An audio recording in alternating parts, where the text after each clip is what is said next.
I'd like to begin by thanking Angelica and the other organizers for the invitation. This is my first trip to Dartmouth, and it's nice to see some old colleagues and some new faces. This is a bit of a different packaging of some of the things, so I'm trying out a different format for the talk here. I'm going to focus in this talk mostly on the idea of action goals and how we can use activation patterns and kinematics to decipher them. And this is part of a long history of work from my lab where we've been studying perception and action in the scanner, and this is kind of our conventional setup. Nothing fancy like the GRASP apparatus here. This is just a platform that's placed in the scanner. Oh, this doesn't work very well on the screen. So there's a platform here that's placed on the scanner, and we've got the subject lying in the MRI scanner with their head tilted so that they have a direct line of sight to the workspace of the hand, and then we can put different objects in the workspace of the hand and have them perform actions with the lower arms. So typically their upper arms are constrained, and they can make movements at the elbow in order to interact with objects, do things like reaching and grasping and even using tools. And this is an example of one of our classic studies. So here we had fairly simple design. We had the subject with their hand on the platform. They began with the hand at the base of the platform, and we would place objects that were either far from the hand or immediately adjacent to the hand, and we had 3 different tasks. So in one case, the subject just looked at the object. In another case, they reached out to touch the objects with the knuckles, and in a third case, they reached out and used a precision grip in order to grasp the object. And what we found in that study was a dissociation between 2 brain areas. One, the anterior intraparietal sulcus, which we think is equivalent to the area of the same name in the macaque monkey, showed a response where anytime the subject performed a grasp, it showed higher activation than if they just reached to touch it. And that didn't matter whether the object was near or far, just simply whether they were grasping it or touching it. And we think that this is because when you do grasping, you have to process a lot of visual information and later somatosensory information about the object shape.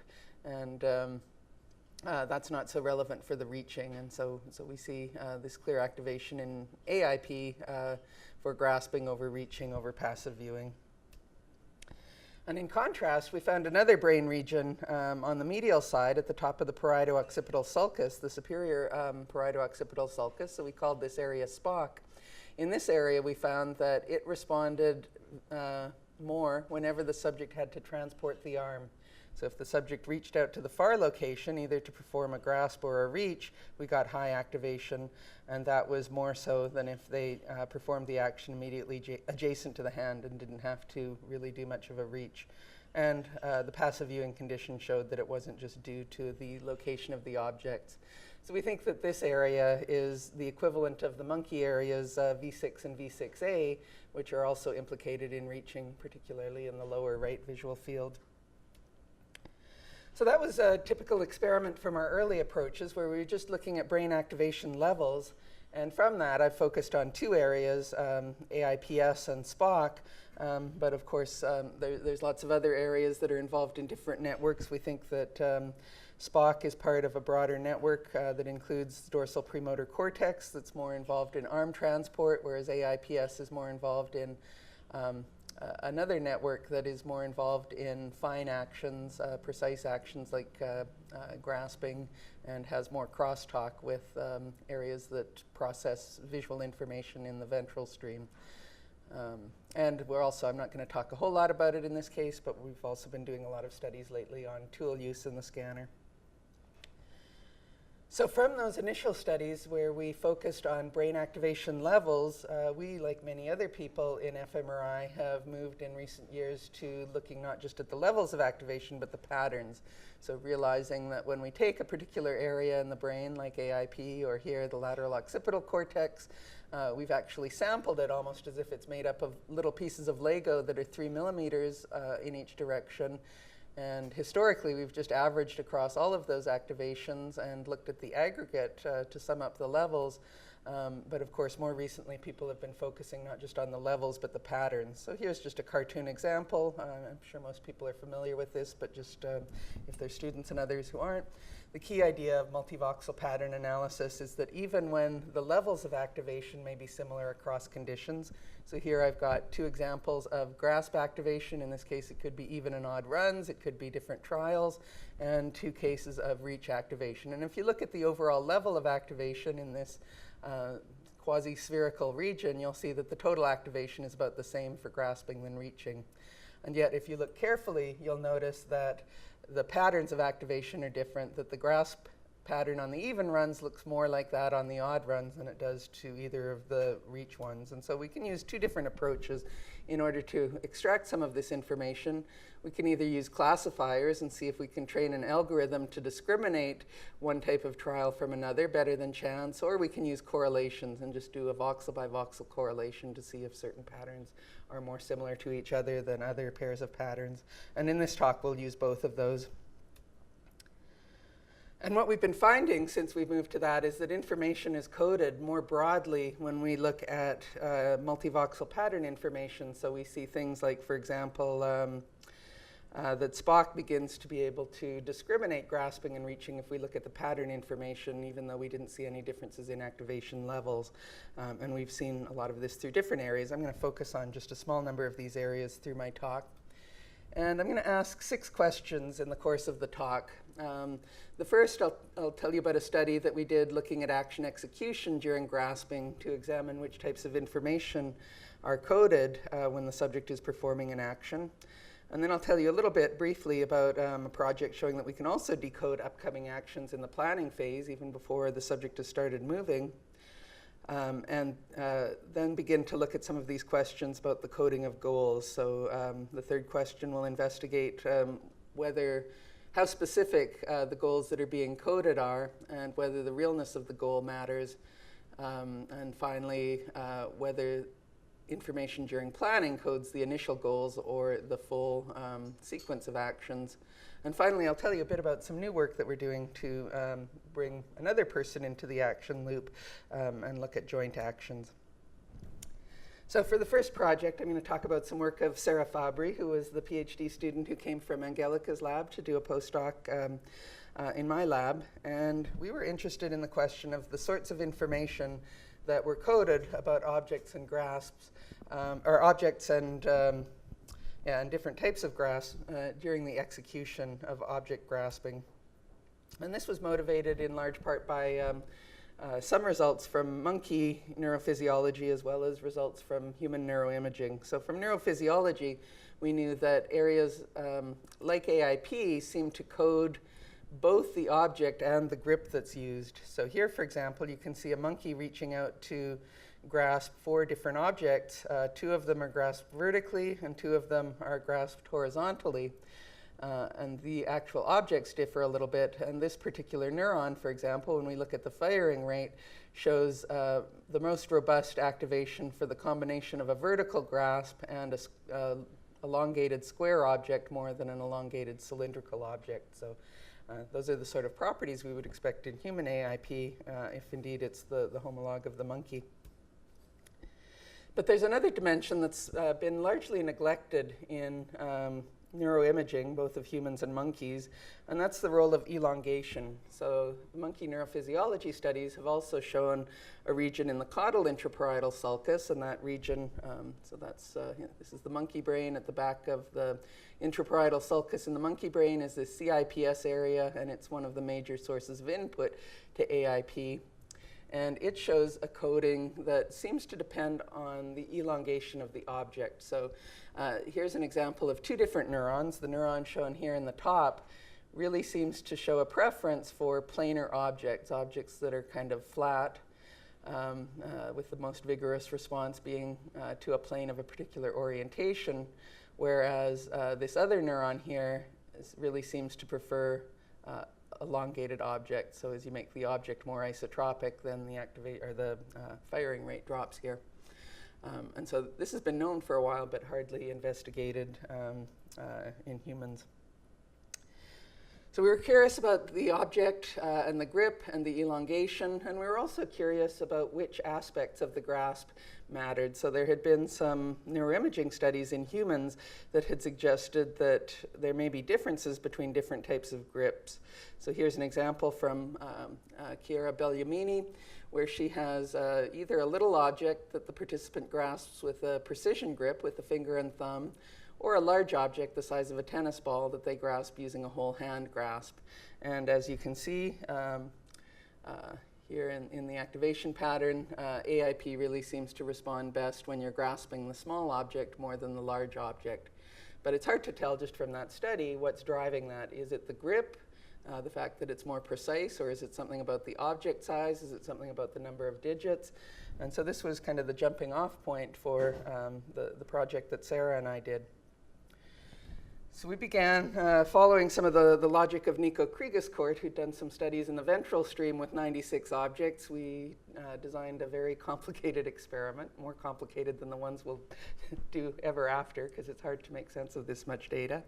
But nevertheless, it was quite comprehensive. So we had two different shapes. You can see that there were some that were more squarish and some that were roundish. They had three different types of elongation selected based on the sorts of properties that we knew from the CIPS studies. So you can see there are some that are planar, and some that are isotropic, and some that are elongated. And then we had, amongst all of these 6 different object types, we had 3 different sizes. So those are the stimulus dimensions. We have 18 different objects that are the factorial combination of those variables. And then on top of that, we crossed it with 4 different tasks. So we could have the subject just passively viewing. We could have them gripping the object with a precision grip using 2 fingers, the index finger and the thumb, using all 5 digits to grasp it in a fairly precise way, where they place the object as if you might grasp something that's delicate, and also a coarse grasp, the sort of thing you might use to pick something up if you weren't being all that careful.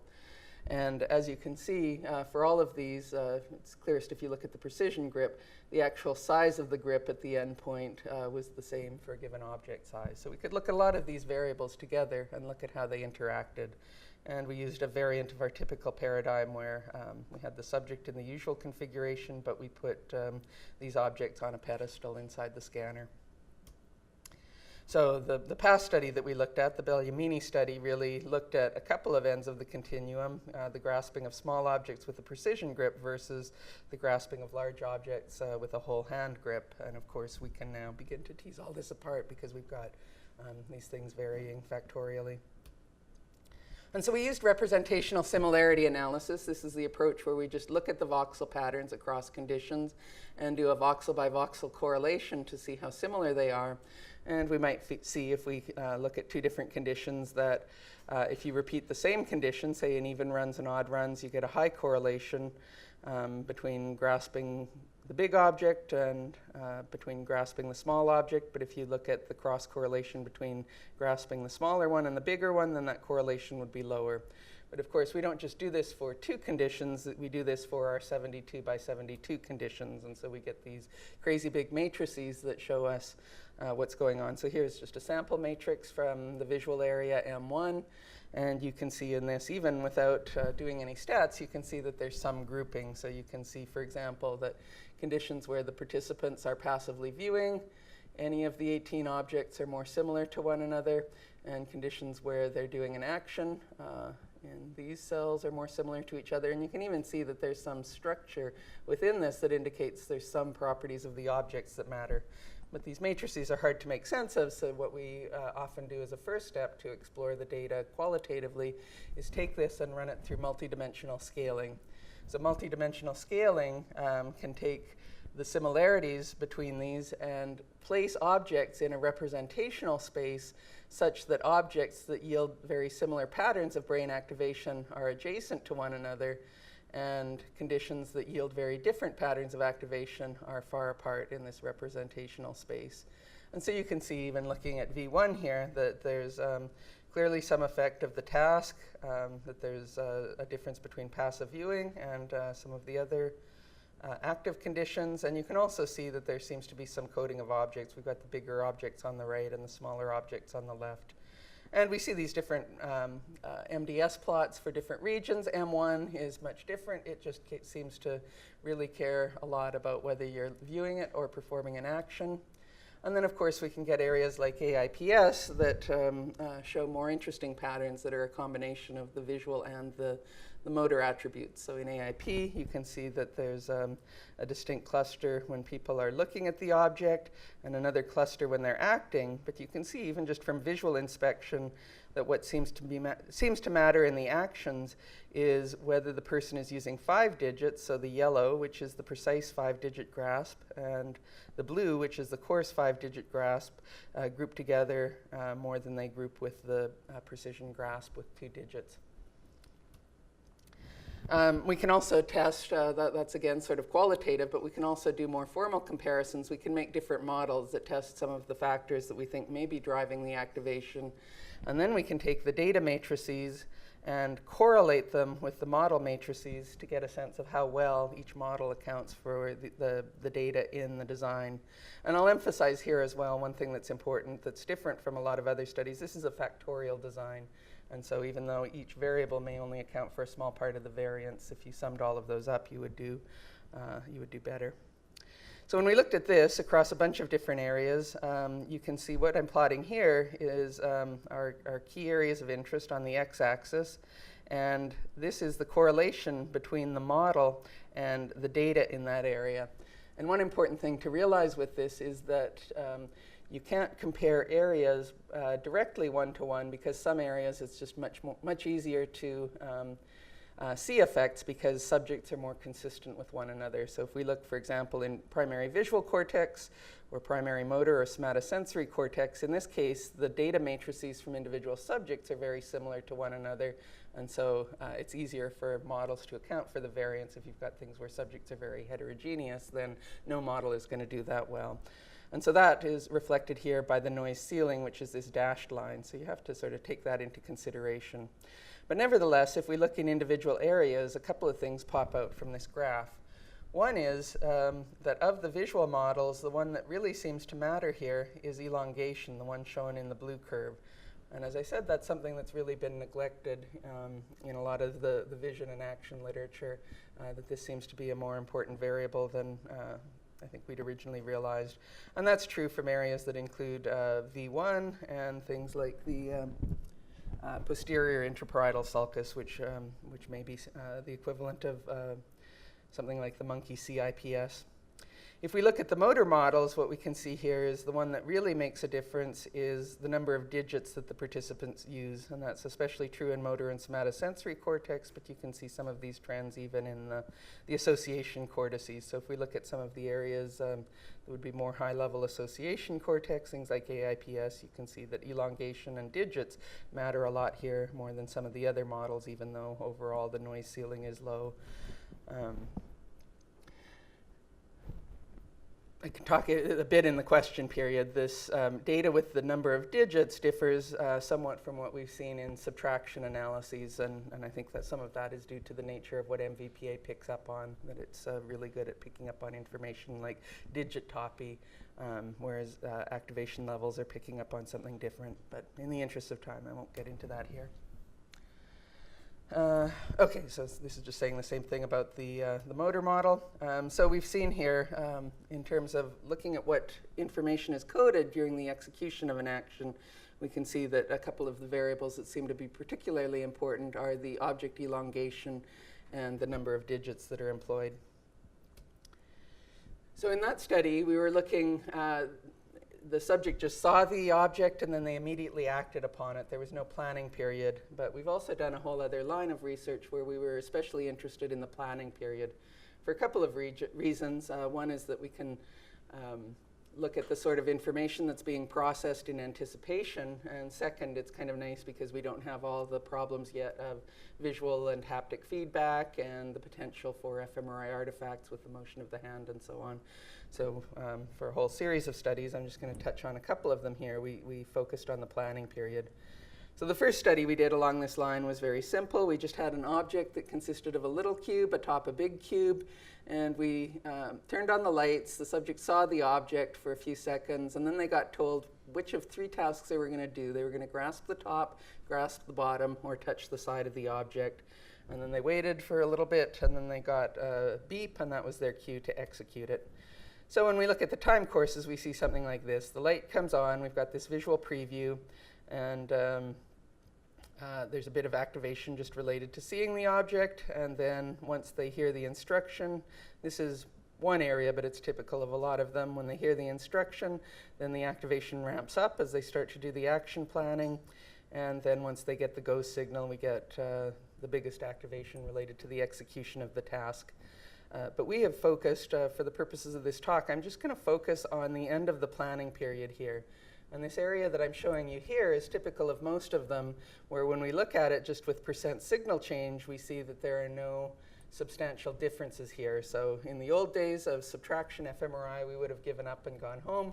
But now with MVPA, we can still see if there's information in the spatial patterns, even though they might not be reflected in the overall levels of activation. So again, we're just focusing on, I think it's the last 4 or 6 seconds before the action begins here. And so in this first study, we found that, I'm just going to show you AIPS just as an example. We found here that we could discern, in the planning phase, we could discern whether the subject was going to perform a reach or a grasp in the more anterior division, which seems, across a bunch of studies that we've done, seems to be more of a somatosensory area. But when we moved a little bit further back from that, in an area we sometimes call the posterior AIPS, we could discriminate not just whether they were going to grasp or reach, but which object they were going to grasp. And of course, we could do some discrimination during the execution period as well. But the key new result here is that we're seeing things even seconds before the subject begins to act. We can predict what action they're going to do here.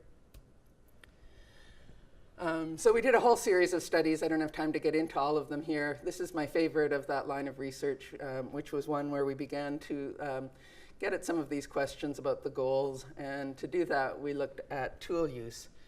And so again, we had a fairly simple design here. We had Lego objects that were placed on the platform, and the subject could either be using the hand on some runs or using a tool on other runs.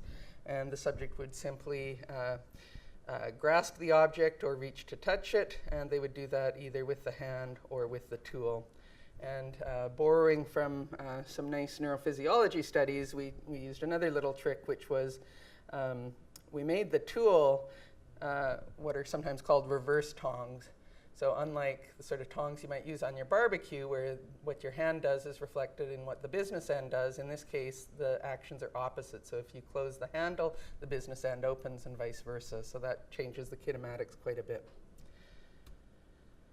So I'm just going to show you the data here from the planning phase. And what we're looking at here is the red bar is showing when we're looking at actions with the hand alone, can we decode whether the subject is planning to perform a grasp or a reach.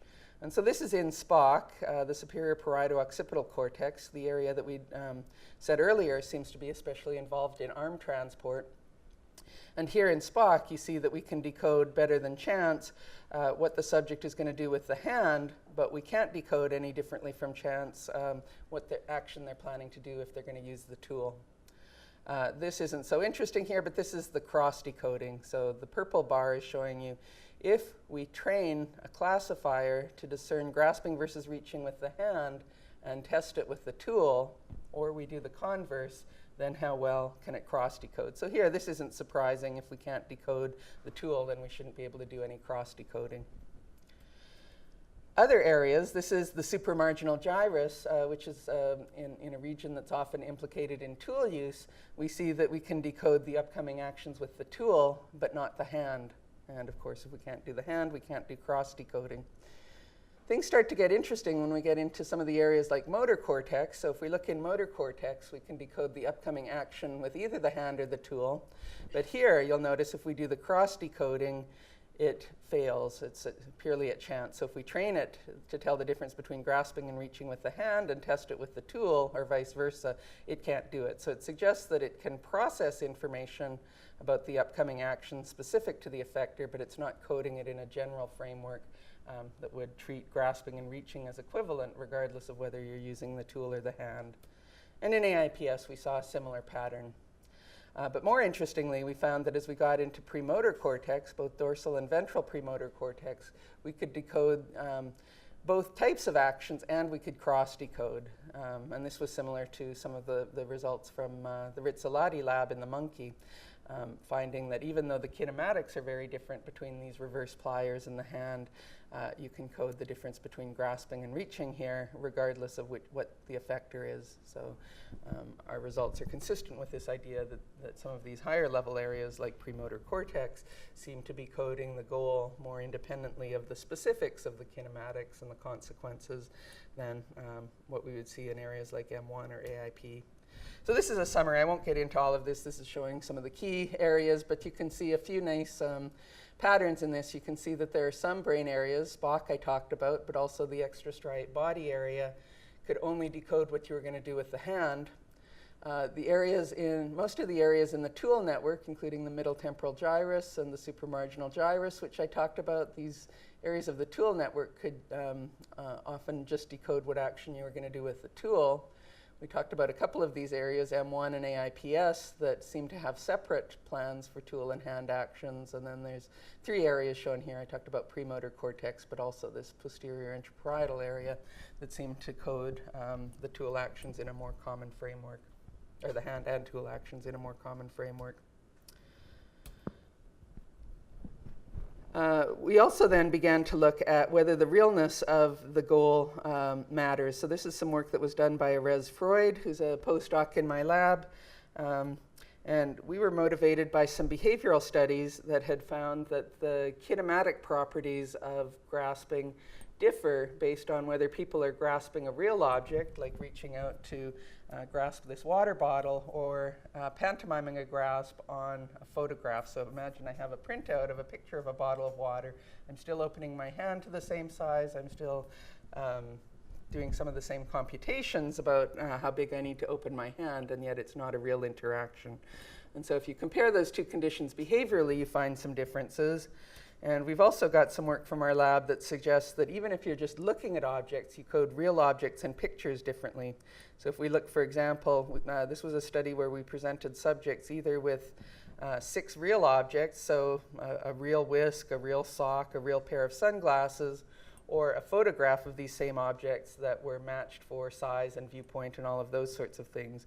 And what was really striking was what happened in AIPS. You can see here, for example, that a real hammer is more like a real whisk than it is like a photograph of a hammer.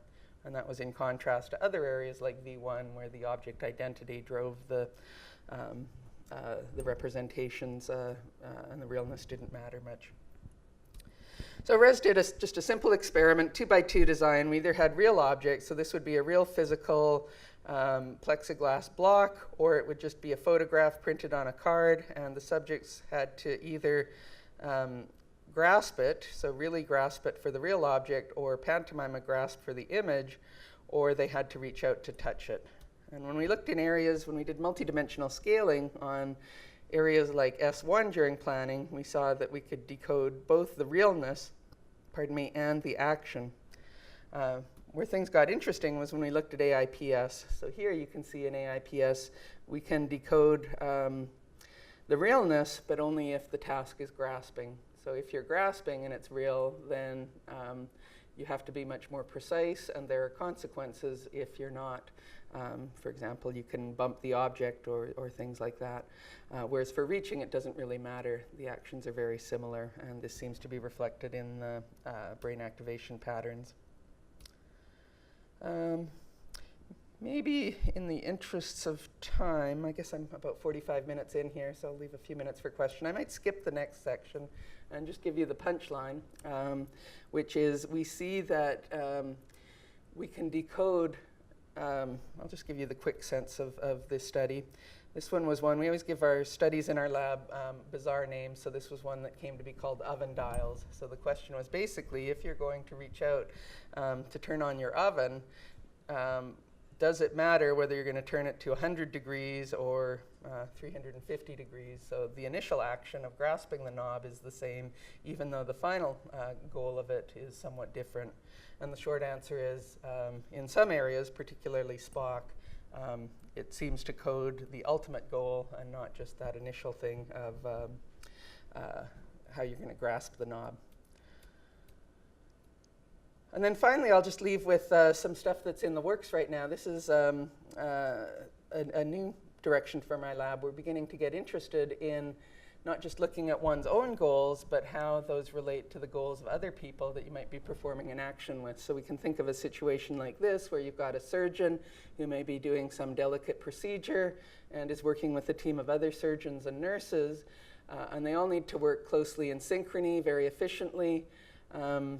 So for example, the surgeon might pick up a particular tool in order to use it on the patient, or she might pick up a tool in order to move it out of the way. And we need to be able to infer what that action is, whether, say, for example, a nurse needs to help the surgeon or just get out of the way. And so this is a line of work that is being done with Kaitlin Laidlaw, who's a postdoc in my lab and who's here somewhere. At the back. So Kaitlin was the trainee who joined me for the conference, so you can talk to her a little bit more about some of this work. And we began just with some kinematics. So ultimately we want to go to fMRI, but I always like to have a strong foundation in understanding kinematics and finding the right task. So far Kaitlin has been focusing her energies on that. I'll just jump to the task here. So this was a nice study by Cristina Becchio in Geneva, and she had a participant who was picking up an object from a central location here and either placing it on a platform or placing it on the participant's hand. So the initial action of reaching out to pick up the object from the central location, in theory, should be kinematically the same across the two conditions. So it would be the equivalent of me picking up this bottle to place it over here, or picking it up to give it to this fellow here. But this initial stage, when I go to reach and grasp the bottle for the initial pickup, you would think should be much the same. But they found in their study that there were some differences, and in particular that the subject was slower when they were doing it to interact with another person. So we liked this study a lot, but we were concerned that even though placing an object on a platform and placing it in someone's hand are similar spatially, you're going to be a lot more careful if you're working with someone's hand, because you don't want to hurt them, and so some of that may have trickled into the first stage. So Kaitlin developed a task that looks like this. We've got the participant, who's shown here in purple, and a co-actor or confederate, who's shown in white. And the participant's task is simply to pick up a block from a location that's close to them and place it in the middle. But they hear one of two instructions. So they either hear an instruction that tells them that they're going to give the block, or an instruction that tells them that they're going to place the block. So they reach out, they pick up the object, and they put it to a location midway between themselves and the partner. Next, the partner gets an instruction where they can either be told to go, and if they're told to go, then they reach out, pick up the object, and bring it towards them, or they can be told to wait, in which case they do absolutely nothing. So this is in a way, it's a nicer version because we don't have any confounds of the precision with which you need to place the object in the center, because you're always just placing it there, and then the co-actor is either going or waiting. So this is a picture of the setup here. We've got the participant, and then Kaitlin is the experimenter here, and they're interacting. And we just measure the kinematics. We place these infrared markers on the hand and look at the spatiotemporal properties of the grasp.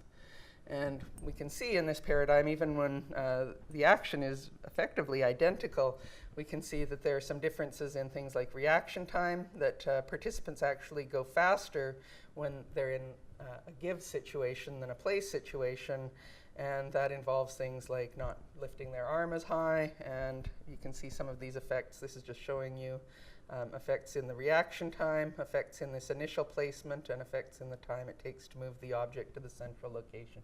So throughout the whole movement, we see that the participant is moving faster when they're cooperating with someone else, which is actually the opposite of what the Becchio study found. So some of this may be due to the precision, but it suggests that certainly the actor is tuned to what they're ultimately going to do, or what ultimately is going to happen. Kaitlin also did another manipulation, which was she took a measure of the autism quotient and for a group of subjects, and then looked at how well that correlated with the difference in timing that they showed kinematically. And as you can see here, there was one dimension, which is communication skill, whereby subjects who had scores that indicated they were better at communicating showed a bigger difference in the timing than participants who were less sensitive to communication. So this suggests that it's not just some epiphenomenon. There's something about inferring the expectations of the other person that plays a role in the kinematics. So you can see where we're going to go next from this. We're going to start to take this paradigm into the scanner in order to see which areas code some of these differences in joint actions, focusing on areas that are implicated in actions like AIPS and so on, areas that are implicated in action observation, and some of the areas that have been implicated in mentalizing, theory of mind sorts of things. So I'll just wrap up with a few conclusions. We've shown that there's rich information about objects and graphs that can be coded during action execution. That includes elongation and the number of digits. We can see that some of this information can be coded even during the planning of actions, and that different areas code that at different levels of specificity. It can be specific to one effector but not the other. It can apply to both effectors, both the hand and the tool, but in different frameworks, or it can apply to both in a more common framework. We've also seen that the realness of the goal matters, and we think that this has to do with the anticipation of the expected consequences. And briefly, I told you a little bit that there's some indication that we seem to be taking into account the ultimate goal of an action and not just the proximal goal, and some new directions indicating that at least kinematically, the influence of goals also generalizes to whether one is acting with another person or not. So with that, I'll stop, and I think we have a few minutes for questions. Thank you.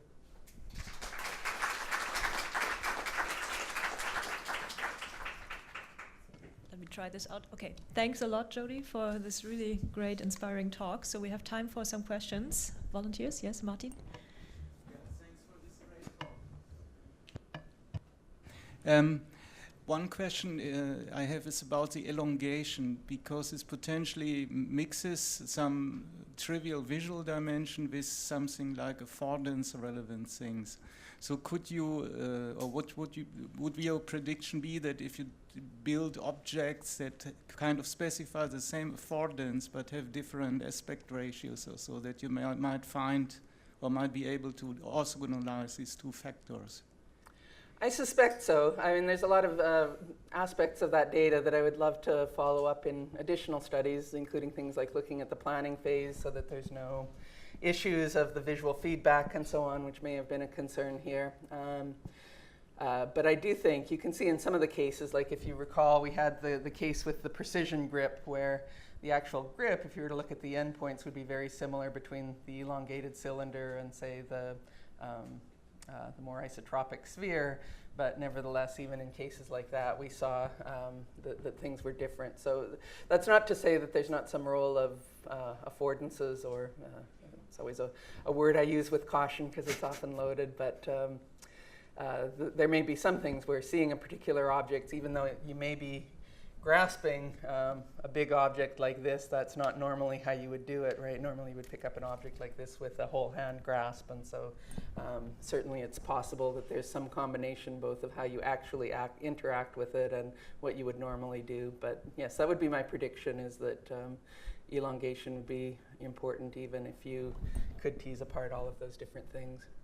But I think we need some more experiments. But at least for now, I just want to highlight that I think elongation is probably a neglected dimension that we haven't been considering much in action. And there's other studies as well that we've been doing, especially with tools, where we find that elongation There's certain effects that depend on whether something is a tool or not, and other effects that depend on whether it's elongated or not, regardless of whether it's a tool. And then those things often interact because tools are typically elongated. So across a bunch of different studies, we're seeing that this may be more important than realized, but more research is needed. I had a similar question. That was a great talk. In babies, you find that very early in life, they pay attention to what we call the height and width of objects. When they watch others act, like for example, place an object behind another object, height and width can tell you whether the object will protrude behind the occluder. If they watch someone place an object in a container, by 4 months, they pay attention to the width of the object relative to that of the opening of the container. And by 7 months, the height of the object tells you whether, when it's placed in the container, it will completely disappear from view or it will protrude above it. So very early, you see sensitivity to height and width information, and it's somewhat specific to the physical event in which the object is being used. So it would be interesting, building on the data you presented, to see whether adults, we would expect to see similar kinds of effects. Is that what you think? Yeah, that's really cool. I wasn't aware of those results, but it sounds very interesting. We haven't done anything like that with infants. We've started a collaboration with Gudrun Schwarzer at Gießen, and we've been doing some things showing that infants prefer to look at real objects over matched photographs, and we're starting some stuff looking at their perception of size of real-world objects versus photos. But I hadn't thought at all about some of the elongation aspects and some of the consequences of these things you're talking about, like protrusion. So yeah, I'd love to hear more about that maybe in the break. Sure. So I wanted to follow up a little bit on this concept of affordance and what you described with the Rizzolatti results and in your Tong result. There's always this problem of sort of correlation between the kinematics of the action and what the desired action of the outcome of the behavior is. And that's a nice way to dissociate the two with the reverse pliers. I'm just wondering, are you going to pursue that into sort of higher order cognitive actions of consequence of behavior?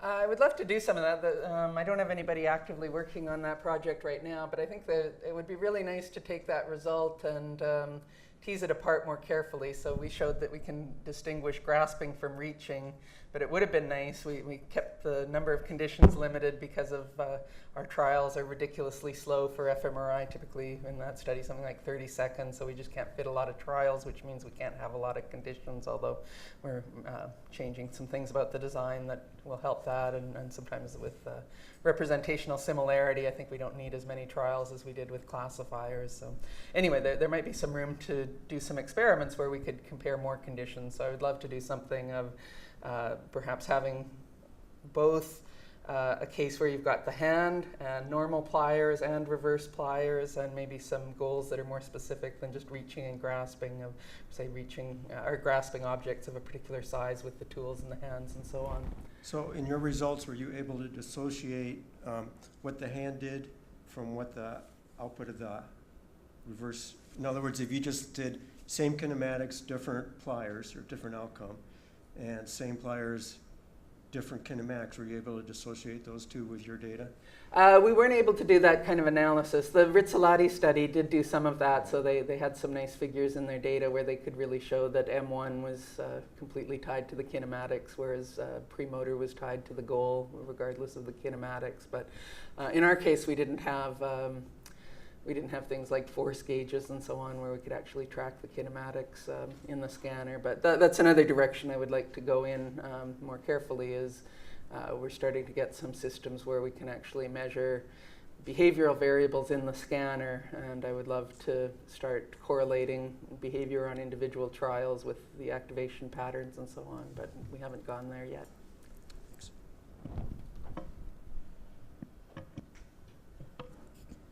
Great talk. But what I was struck by was that as you were adding complexity, So is it real or an image? Is the action somehow an interaction, social interaction with somebody else?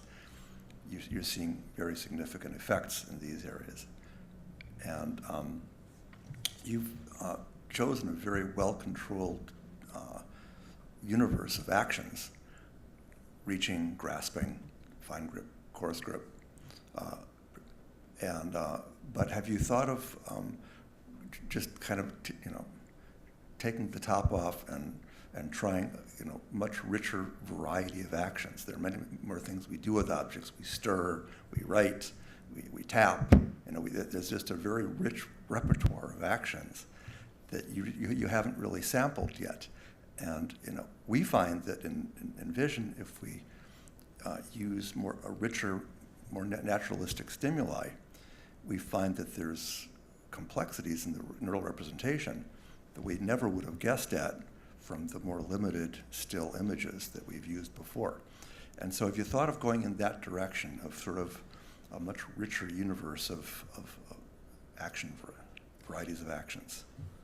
We have. The big limitation that we have is kind of this trade-off between what's possible in the scanner realistically and what we would like to do. So if we can get, I think Julie Brzezinski-Lewis has some head-mounted PET scanner that you can do things in everyday life. So that's my kind of dream experiment, if that works, would be to do things where we could actually look at the whole richness of everyday actions. The problem we have in the scanner, of course, that's been the bugbear for a couple of decades, is that any hand actions or any body actions can disrupt the magnetic field and lead to all sorts of artifacts, which is a big reason we've done very constrained things. The other option, of course, is to move to videos, which seem to tap into a lot of the same sort of networks. So we are starting a project where we want to look at, it's motivated by some of Michael Graziano's work, which is very controversial amongst the motor neurophysiologists, but I think particularly as you get into high-level association cortex may be interesting. So he finds all of these, this coding of different actions that tend to be ecological actions, so things like climbing and locomoting and defending yourself and grasping and feeding and all these sorts of things. So we can't do all of that in the scanner, but we do have a study in the works where we've got videos of people doing that. We may see if it helps if people are imagining doing it themselves or if just watching is enough, but then to begin to see how things group in MVPA. Is it the case that they group by these so-called ecological actions of Graziano? Do they group by the effectors that are shown? Do they group by other sort of goal things? So we're definitely thinking about that, but as I say, the big challenge we face is how to get diverse and ecological in a tube that's 60 centimeters wide and is subject to artifacts. Another direction that we're all suggesting 25 years of research for you to do here. I can see that complex actions would be difficult given your general approach, but a very simple kind of action that would fit well with the new work you're doing on goals and mentalizing and so on has to do with preferences. So with babies, if they see someone who faces two objects reach, let's say, 3 or 4 times in a row for this one, they attribute to the person a preference for that object. And then even if the objects change location, or even if you have new exemplars of these objects, so a ball and a teddy bear, you can change the ball and the teddy bear and they still say, she likes ball, she's gonna go for the ball again. And so it may be that in your work, it wouldn't be so very difficult to contrast someone reaching for a preferred or non-preferred object, or watching someone reach for a preferred and non-preferred when it aligns with your preferred or doesn't. And infancy researchers have used both behavioral measures but also brain measures to study that. So Vicky Southgate, for example, has done very lovely work where babies show that they expect a reach when the hand is next to the preferred object, but do not expect a reach, do not anticipate a reach when it's next to the non-preferred object. So these seem somewhat similar to some of the things you've been doing. Yeah, more cool ideas. There's lots of possibilities there and all sorts of things too. I'm reminded of a study Denny Profit had done. I don't know if he ever published it, but something about it was with distance perception. People they walk into the lab and they're given a can of, what do you say here, soda or pop? I don't know what you say in this part of the world, but beer? Okay, they're given a can of beer, and there's my can and your can, and there's all sorts of different influences on how far away you perceive it based on whether it's mine or yours. So there may be some things as well where we could look at ownership. And I think that the distance you perceive the object in Denny's study depended on the seniority. So if you're there with the lab head, then you see his Coke is further away from you than if it's another undergrad, things like that. So there's a real wealth of different things that could be done, yeah, in terms of preferences and ownership and all of that. So I think, Kaitlin's got her work cut out for her for as long as she wants with some of these paradigms. I read a book from the Marvin Minsky. He seemed to describe the same problem, finishing certain task, but using a society of minds. So it sounds like a multi-agent system. Each agent only responsible for a single small step. So my question is, in your research, do you find any proof to support such mechanism, or anything we can do to understand in detail how the brain really works in that way? Thank you. Okay, well, that's a big question, but let me see what I can do with it. I mean, we do see in some of this, and it's a bit hard, I talked about a lot of studies, so it's hard to summarize all the areas and all the effects, but we see a couple of things that are interesting. One is that we see the differences between activation levels and patterns, and that information is much more ubiquitous when we look at patterns. So I didn't talk about some of that here, but we see even, for example, primary visual cortex seems to have a lot of information about upcoming actions, and the ventral stream does. What we haven't done a lot of yet, but is obviously a direction for us to go that mirrors what the field has done, is looking more at the interactions between areas and looking at functional connectivity and so on. So we do have some studies where we've got some hints that there may be more crosstalk between different areas under certain circumstances than others. And so that kind of begins to get at some of the, I mean, I haven't read Minsky's book, so I don't know that much about the society of mind, but I think we're, like many groups, are moving from looking at the roles of individual areas to the interactions between them. But as with any labs, we're kind of tied to the techniques in the field, which continue to evolve. So you anticipated another question that I wanted to ask. You said that there's information, for example, in V1 about the upcoming action. I noticed that in your slide. That was fascinated by that. And then you just said that there's information in the ventral stream that when you do this kind of analysis. And so someone from our lab is going to give a talk later in the session about how much information we're seeing about actions in the ventral stream, which was very surprising to us. So I'm wondering what you found in the ventral stream.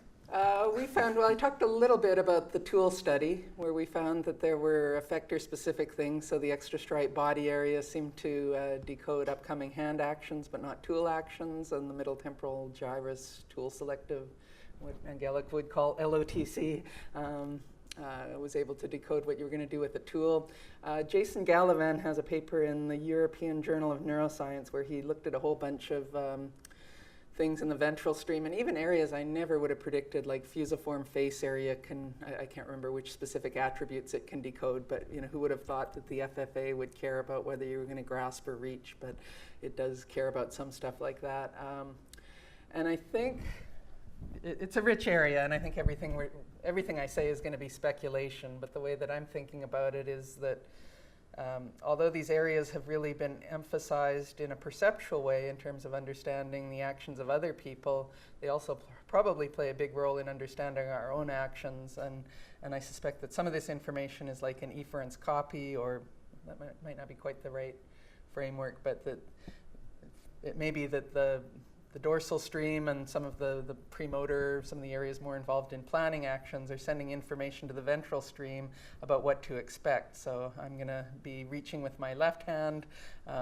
in a few minutes, and you're going to see, you should, if that's the case, then you should see feedback that looks a particular way, and you can compare that feedback to what the expectation was to see if you're on track. So a lot of these ideas that have been very ubiquitous in the motor literature about forward models and feedback and so on, I suspect that the ventral stream areas play a bigger role in that than we'd expected, but they just haven't been carefully studied. I think Yvonne Toney had a, I'm trying to remember, he had a TMS study, and I've forgotten the details, but it had indicated, I think it was with EBA or something, that it had some influence on actions when you did TMS to it, but I'm blanking on the specifics now. So are you starting to think about these effects in sort of a predictive coding framework? Yeah. Where you could predict what's coming up in terms of visual feedback and et cetera? Yeah, so that's one possibility. The other possibility, that isn't mutually exclusive, but the other possibility, especially in areas like V1, may be that depending on what action you're planning, so one of the studies where we found a lot of decoding is one where you're planning that you're either going to grasp it or reach it with the right hand, or grasp it and reach it with the left hand. And there we see very big differences throughout the ventral stream in V1. And some of that may be just the predictions. You're going to see some motion in this side of space versus that side of space. Some of it may also be when you're processing the object that you're going to select different grip points, and different parts of the object are going to be more of obstacles. So maybe you're paying attention to different parts of the object, and because V1 has these rich retinotopic representations, any ramping up or down of specific location should be detectable with MVPA.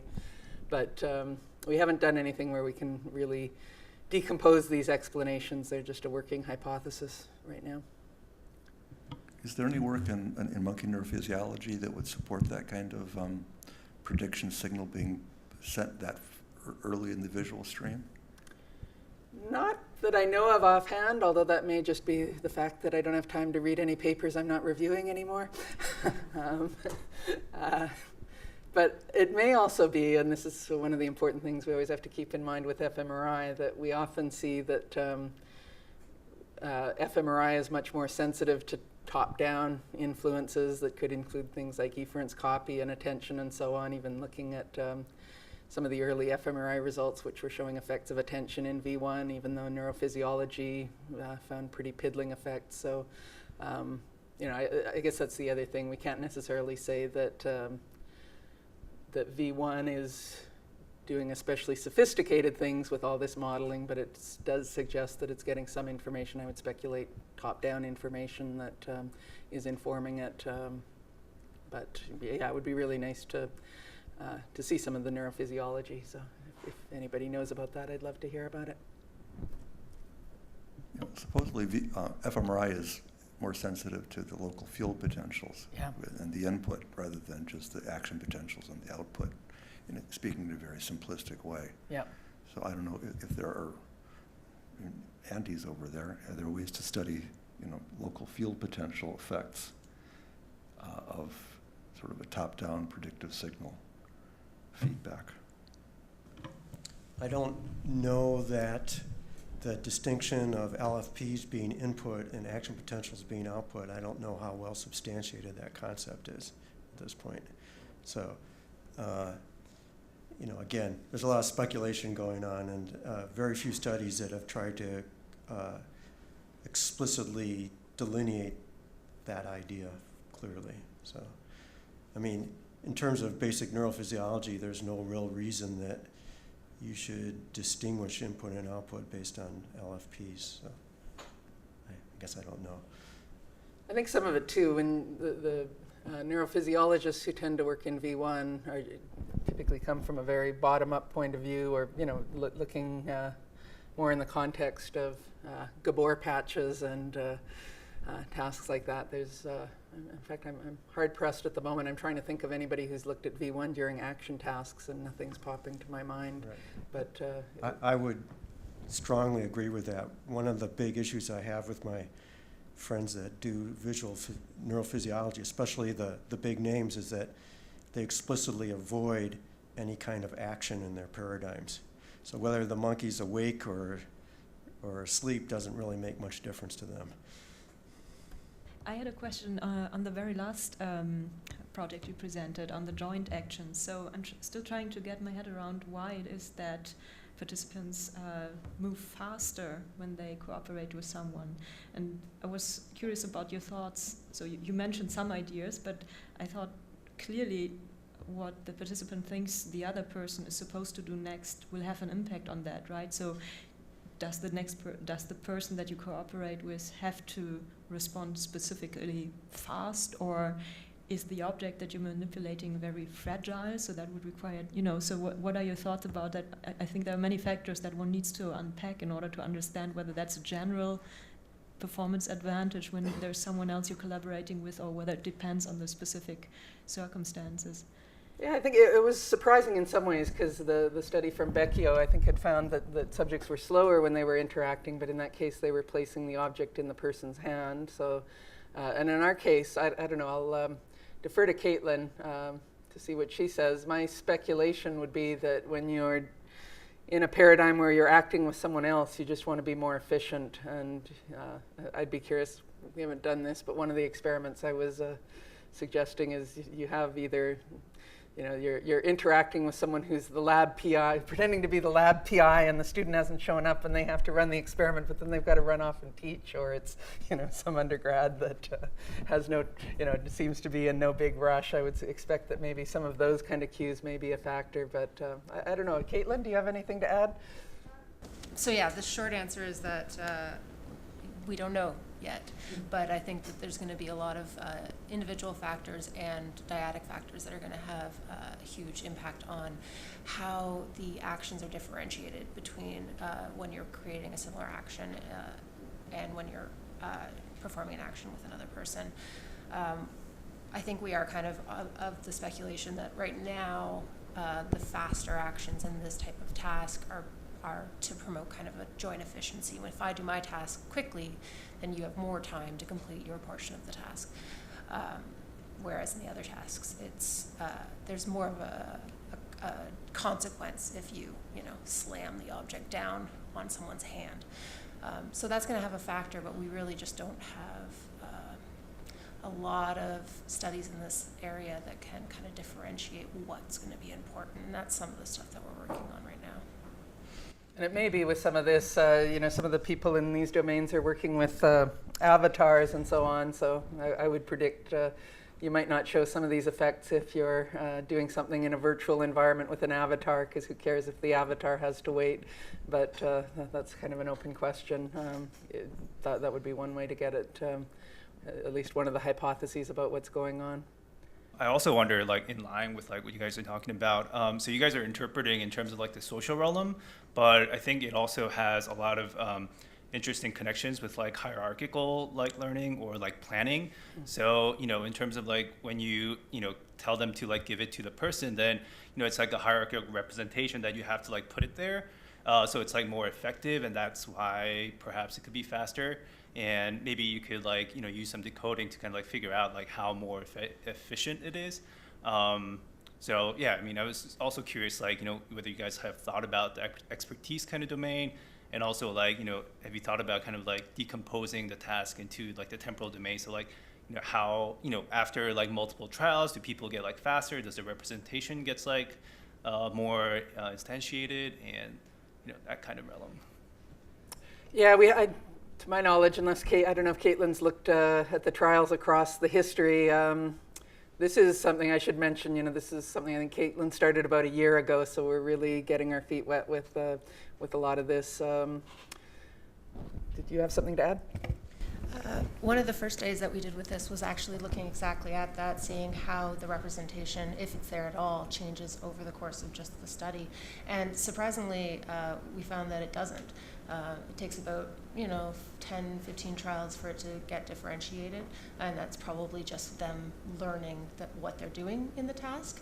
And then the difference between a social action where you're giving versus placing stays pretty consistent, which perhaps argues against it being for communication necessarily, and maybe is some sort of joint efficiency or an effect of, this hierarchical kind of planning of an action independently or co-representing an action across people. So we looked a little bit at whether or not it would have an impact if your partner was awful at guessing what you were going to be doing next. So either you were working with someone that had to guess that you were giving or placing it and they were doing quite well, versus someone that was basically performing at chance, and you would probably guess that you would have some sort of change over time if you were using these differences in kinematics as a communication rather than, say, maybe an efficiency effect. And it seems to point less towards communication and more towards efficiency. So there's, yeah, tons of stuff that we still need to do, but it's kind of interesting. And with that, I would like to thank Jody again for this talk, which clearly stimulated a lot of interesting discussions.